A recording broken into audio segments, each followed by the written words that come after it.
Today we'd like to talk about food as medicine.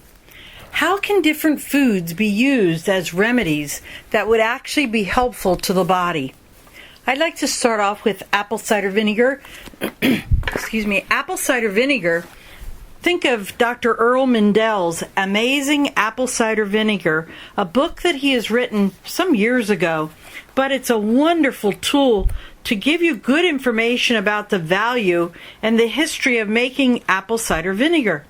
Apple cider vinegar is certainly something that will not make you acid. In fact, it ends up being one of the key elements that is so beneficial to keeping our bodies in good pH balance. That's why Dr. Jarvis's book, Folk Medicine, is so interesting, because he, many years ago, talked about the value of a tablespoon of apple cider vinegar in a glass of water with a teaspoon of honey. And we also talk about making sure that the honey is pure honey.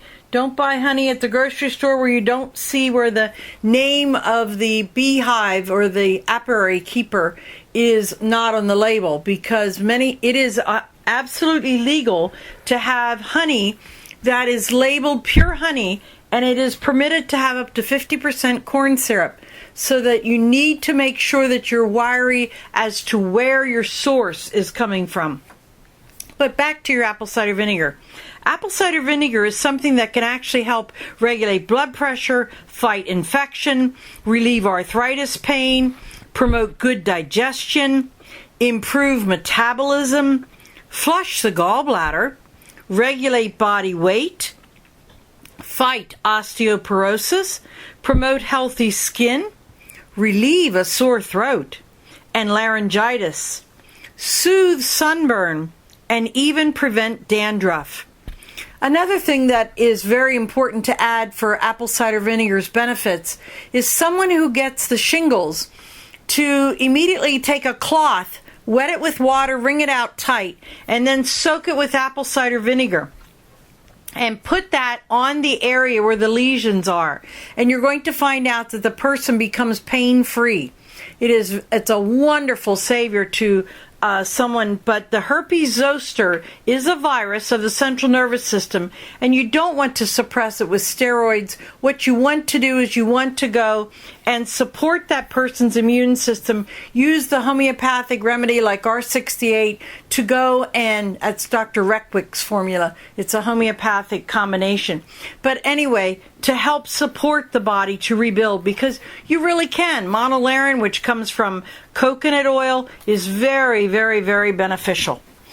All right, so apple cider vinegar has other uses as well. I know we're talking about food as medicine today, but the laundry room is someplace that's used very often, and it's pretty important to realize that you can go and use a quarter cup of white vinegar. Now, white vinegar you would never use to go and eat or take into your body. White vinegar is cleaning material, but using that in the rinse cycle of your washer is a wonderful way to get fabrics to be very nice and soft and non-electrical. And the static cling is gone. And your clothes do not smell like vinegar by any means. But just to know that vinegar is something Virginia Polytech Institute and State University, vinegar and hydrogen peroxide are more effective at killing bacteria than chlorine bleach when used according to the guidelines of using them separate. You never combine them. So that you fill one bottle with your hydrogen peroxide. You can get a little spray bottle in any grocery store somewhere, and another bottle with the undiluted white vinegar or apple cider vinegar, and you spray the surface with one, clean it, and then spray it with the other and clean it. And the esteemed Yale New Haven Hospital switched to vinegar cleaning solution for the sinks in its surgery scrub room when the staff found that this actually worked better than the highly toxic commercial products they had been using. But apple cider vinegar is something that is so wonderful. There's even touts of Dr. Mindell tells of how you can control cholesterol with apple cider vinegar, certainly soothe arthritis pain, and reduce joint inflammation. and encouraging the healthy digestive function, because one of the big factors that when a person has GERD or esophagitis or even a type of Barrett's, the issue is that you need to get the gallbladder to work better. And many times apple cider vinegar can be one of the helps, a big help, to go and support that digestive system to work so much better. Another thing yet about apple cider vinegar is that you can treat blemishes with the apple cider vinegar and also itchy insect bites. It does a wonderful job of helping to take away the irritation from an insect bite. Apple cider vinegar, wonderful, wonderful thing to take into the body. Apples, we always know that an apple a day is always good for you. But when someone is sick with diarrhea, one of the wonderful things that you can do is to go and take an apple and scrape the meat with a spoon, and give that to them, and you'll find out that it's very, very beneficial. Apple cider vinegar, if there is loose teeth in the mouth, one of the things that we know that can help is to go and boil some apple and add some sage and honey. And then the person puts it in their mouth, and then they will spit it out. And it actually helps in causing the teeth to tighten. If somebody has swollen feet, at nighttime, they can use vinegar compresses on their feet. That's also very, very beneficial. Another thing is apple peels are so rich in sodium, and that makes for something that helps a lot of muscle weakness and rheumatic fevers and that type of thing. We are not making claims for any of these remedies that we are using. This is only folk medicine as is known. I am not diagnosing nor telling you that this is a cure-all for any of these foods. But just know that there's wonderful foods that can be so helpful. For example, asparagus. Asparagus is something that is so very beneficial for uric acid, high uric acid. It's also beneficial in helping fatty tumors or an enlarged heart. Taking some asparagus and using it as in other words, you can use the asparagus as mashed, in other words, broken down, so that you can actually take it into the body. At least 2 tablespoons, at least twice a day, really makes a big, big difference. Another remedy that is another food that is so very beneficial is avocado. Avocado is a wonderful fat and protein supplier. Remember, you need good fats. Fats are something that is absolutely essential to life, essential to the brain. And avocado is good for that, especially for the diabetic, because avocado is so very beneficial. Banana peels. Banana peels are something that you can put on ringworm. Take a piece of the banana peel, put the inside of the peel against the area on the skin, and then go and use a Band-Aid to hold it on. And you can have something that is very beneficial at helping to get rid of that. Also, sometimes it's able to go and help such things as a wart or something of that nature, because they are a virus that's in the body. And the banana peel is actually able to go and cause it to dry up. Anyway, think of all kinds of beans. There's a book by the name of And They Said It Wasn't Possible by Karen Hurd, H-U-R-D. Karen Hurd is a writer who is telling you about true stories of people who were healed from the impossible. But she talks about all kinds of beans. And you can get beans right online from a very good source, PurcellMountainFarms.com, which is a place that you can go right on the web and order beans of all kinds. They've got to have at least 50 kinds of different kinds of beans. Because beans are good muscle builders, and they certainly are something that's very beneficial. Now, green beans is very good for the malfunction of the pancreas. And in other words, green beans actually is able to try and remove metallic poisons from the body. In other words, green beans are very beneficial, along with Jerusalem artichokes, kidney pod tea, and what else? Gymnema is an herb, Gymnema. Those are very, very beneficial things for the diabetic to control blood sugar. Another thing that's very good is blueberries. Blueberries is especially beneficial feeds the pancreas and helps to control blood sugar. It's very beneficial from that basis. Also, we think of such things as all your different other berries. They're being very, very beneficial to you. Squash is very good. Cabbage is something that is a wonderful poultice.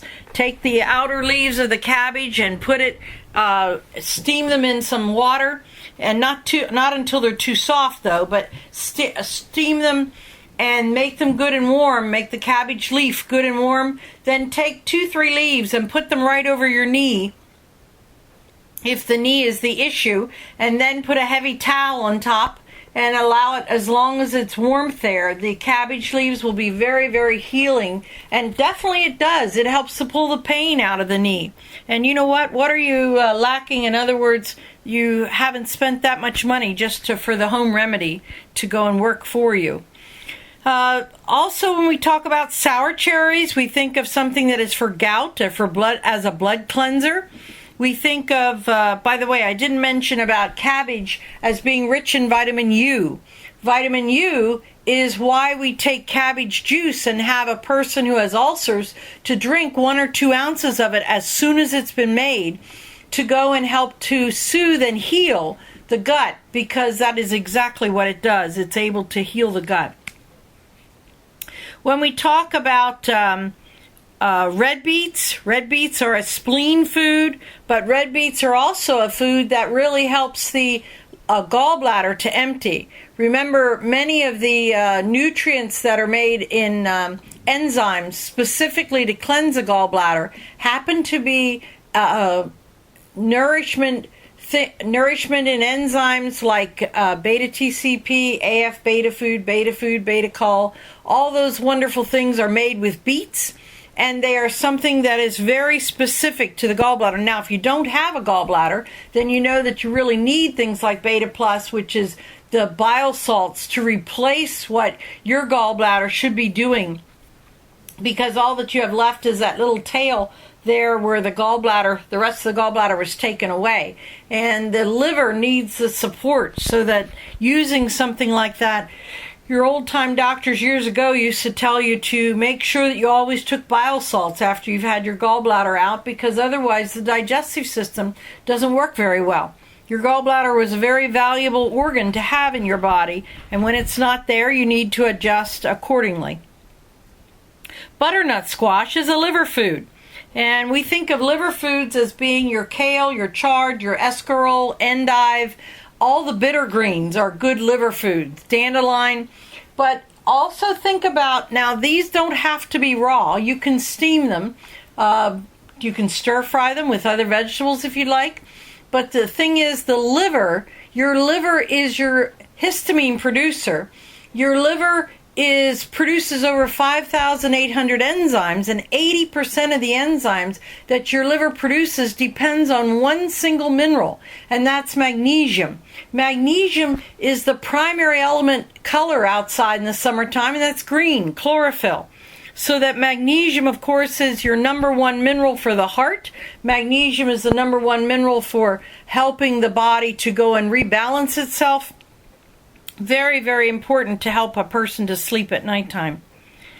Okay, we think of celery as being such a wonderful thing. Celery juice, making celery juice and having a cup of celery juice can really help to alleviate a lot of aches and pains in joints and do a great deal of benefit for you. Another one that is so very beneficial is garlic. Garlic we often call as nature's penicillin. Garlic is something that is also beneficial to some people for blood pressure, to rebalance it for them. Garlic is something that for an earache, you can take a clove of garlic and just lay it in the outer aspect of the ear, put a Band-Aid across the end of the ears to hold the clove of garlic there, but it certainly does help in drawing some of the infection out. Another food that we know is very, very beneficial is hyssop. Hyssop is a wonderful, that is a good remedy for somebody who has a toothache, because you can put that between your tooth and gum overnight and it really will go and help get rid of the toothache. Leeks is another pancreas food. Leeks are something that we think of also as a brain food. Lemons are, remember, they're neither acid nor alkaline in the body. Lemon is a wonderful food to go and take the fresh lemon and squeeze that, put that in your water during the day, because lemon is a source of vitamin C, but it is something that's very cleansing to the liver and very balancing to the body. Lemon is wonderful. Not everybody can handle citrus, but lemon we don't consider as part of that. Lemon is something that is, for most people, they are able to go and handle that beautifully. Think of some other things that are good sources of protein, which would be millet and quinoa. Millet is your little tiny yellow beads. It looks like bird seed.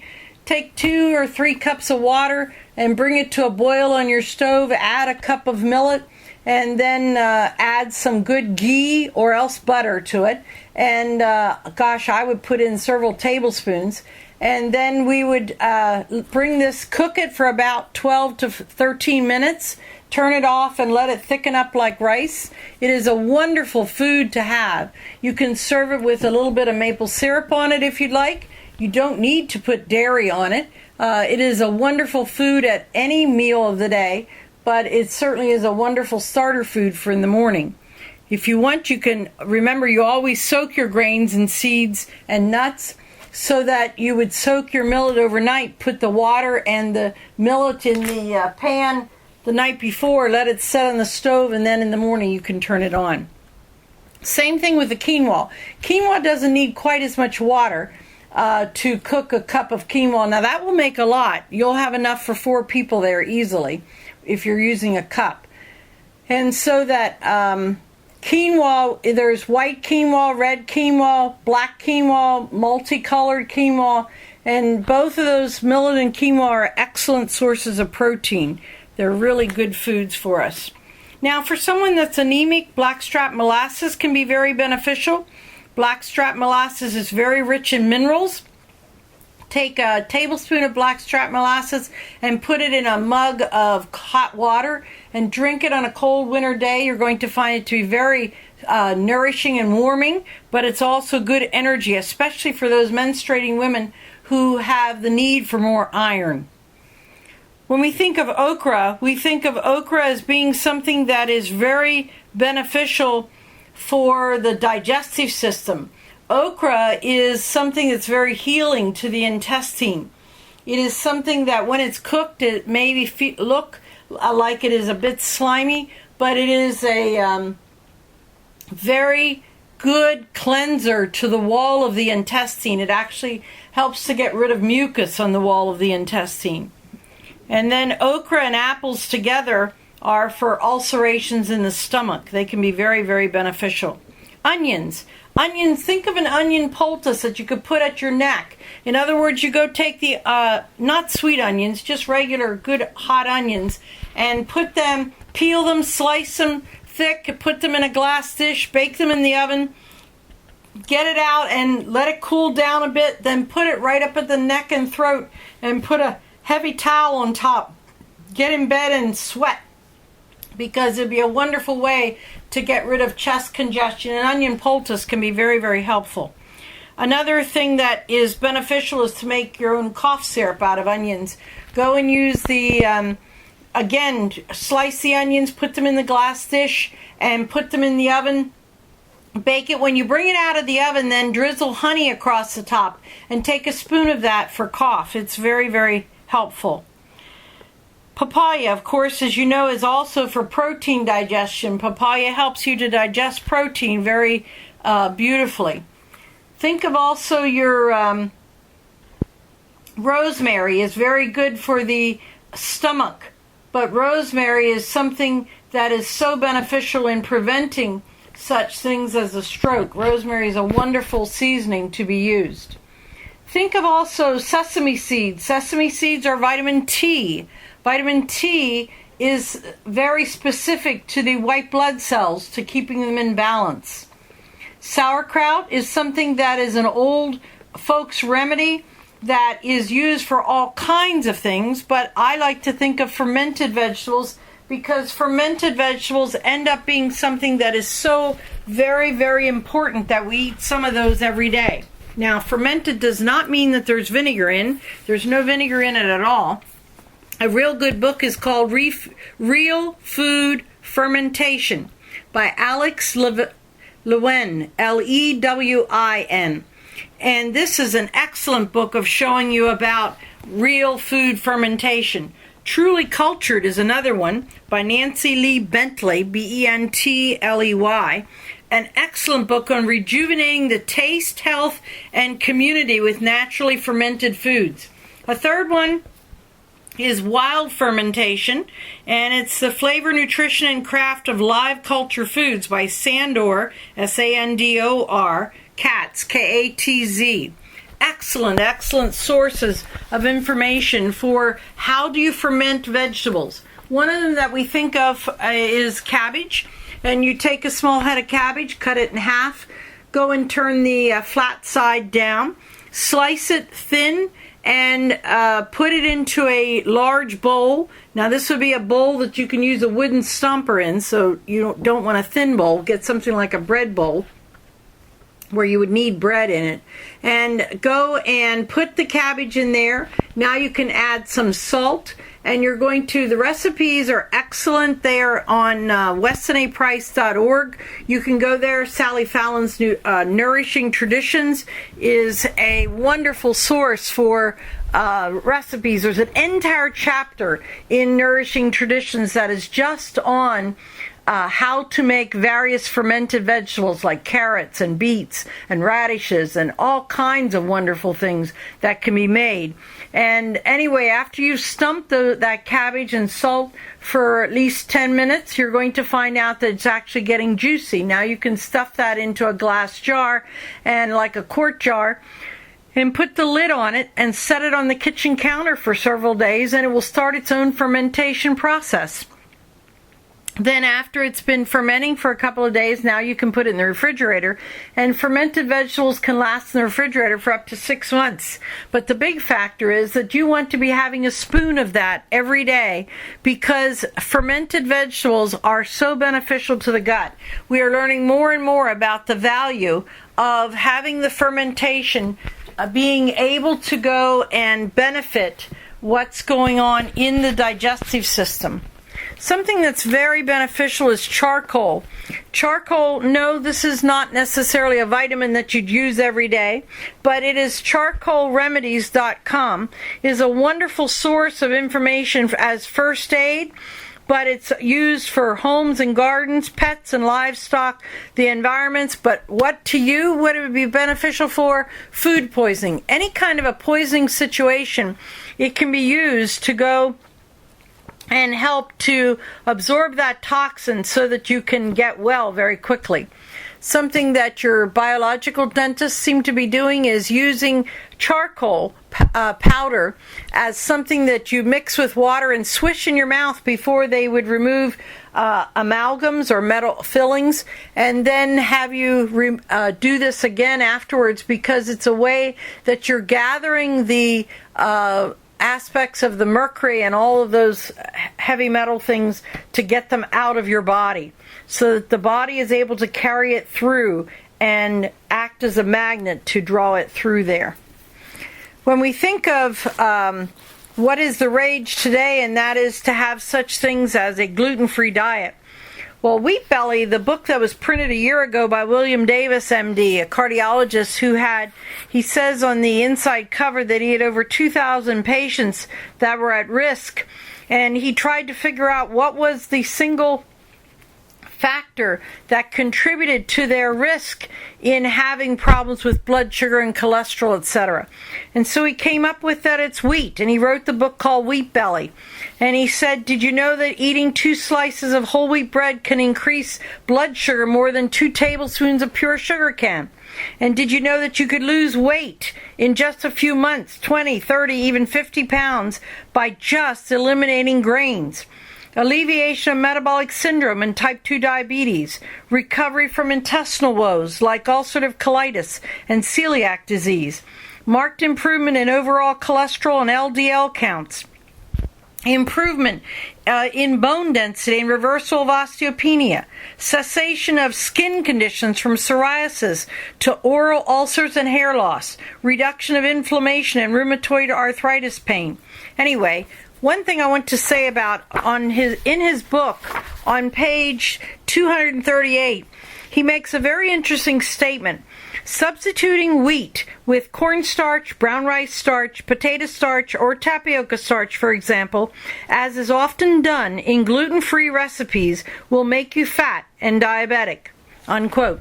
So, in other words, being very wary that using the gluten-free diet is not merely using the gluten-free diet is not the answer to everyone. It is something that you still want to be aware of. Now, we didn't get to talk about such things as coconut oil. I want to say coconut oil is something that is a necessity in my mind to have as a regular food each day, because coconut oil is something that is anti-bacterial, antiviral, anti-fungi, anti-yeast. It expels tapeworms and lice and other parasites, boosts energy and endurance, enhancing physical and athletic performance. This is all quoted directly from the book called The Healing Miracles of Coconut Oil by Bruce Fife, F-I-F-E. And excellent book because he tells you how coconut oil helps malabsorption and reduces chronic inflammation, and how it helps prevent liver disease. So that coconut oil is something that is so very, very beneficial. Cooking with Coconut Flour is another book by Bruce Fife. It's showing you how you can have a low-carb, gluten-free alternative to wheat, and it can be very beneficial to you. Buckwheat, of course, you know, is a fruit. Buckwheat is not a grain, and you can use buckwheat flour. And it is wonderful to make buckwheat pancakes. Now, be careful when you go to shop. If you look for buckwheat flour pancakes, pancake flour, it often has wheat flour in it. So you want just buckwheat flour. It's a bit heavy, but it is something that is just delightful to make a bunch of those pancakes, put a piece of wax paper between them, stick them in the freezer. They're ready to get out for the kids or the family to go and put in the toaster and make as good food. Really delicious. Okay, also, let's talk about salt as a good food. Salt is something that is just so necessary. There's a book called Salt Your Way to Health by David Brownstein, MD. And this book is telling you how adding the right kind of salt to your diet can help adrenals, blood pressure, cholesterol, fatigue, headaches, immune system function, and thyroid disorders. And he's talking about the Celtic or the real salt. Very, very important to take into the body. If you want more information on foods as medicine, there's a wonderful encyclopedia of that. It's called The Encyclopedia of Healing Foods by Michael Murray, M-U-R-R-A-Y. And it's a very comprehensive, user-friendly book, the A to Z guide available on the nutritional benefits and medicinal properties of food. Thank you for listening today. Have a wonderful day. Bye.